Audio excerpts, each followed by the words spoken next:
এই হামলাকে সমর্থন জুগিয়েছে, হাদিবা এবং জুলাই বিপ্লবীদের হত্যাযোগ্য করে তুলেছে, সেই কালচারাল ফেসিস্টদেরকে সামাজিকভাবে বয়কট করতে হবে।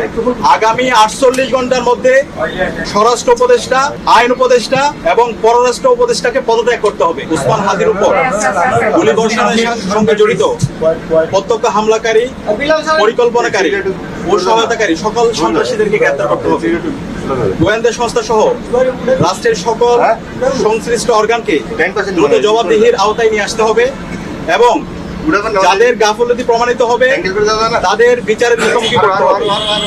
একই সঙ্গে যারা এই হামলাকে সমর্থন জুগিয়েছে, হাদিবা এবং জুলাই বিপ্লবীদের হত্যাযোগ্য করে তুলেছে, সেই কালচারাল ফেসিস্টদেরকে সামাজিকভাবে বয়কট করতে হবে।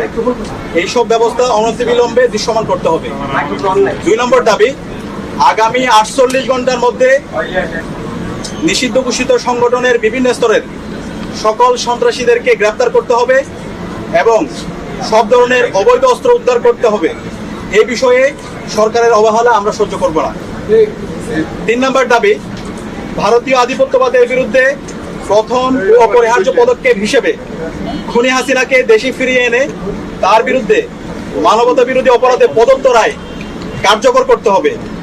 গণহত্যাকারী সন্ত্রাসীদের আশ্রয় দেওয়ার প্রতিবাদে ভারতের সঙ্গে কূটনৈতিক সম্পর্ক পুনর্বিবেচনা করতে হবে।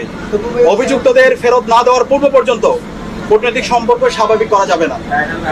এই দাবি অনতিবিলম্বে না মানা হলে এবং আইন শৃঙ্খলা পরিস্থিতি দৃশ্যমান পরিবর্তন না দেখাতে পারলে স্বরাষ্ট্র উপদেষ্টা, আইন উপদেষ্টা এবং পররাষ্ট্র উপদেষ্টাকে পদত্যাগ করতে হবে।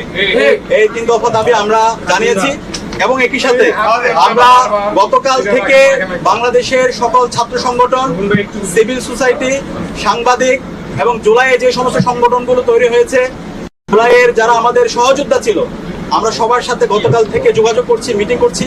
ছাত্রদল, ছাত্র শিবির, ইন্ডিপেন্ডেন্ট অ্যাক্টিভিস্ট এবং বামপন্থী সংগঠন, ইসলামিক সংগঠন এবং সব ধরনের নাগরিক, ছাত্র এবং নাগরিকদের সাথে আমরা যোগাযোগ করেছি।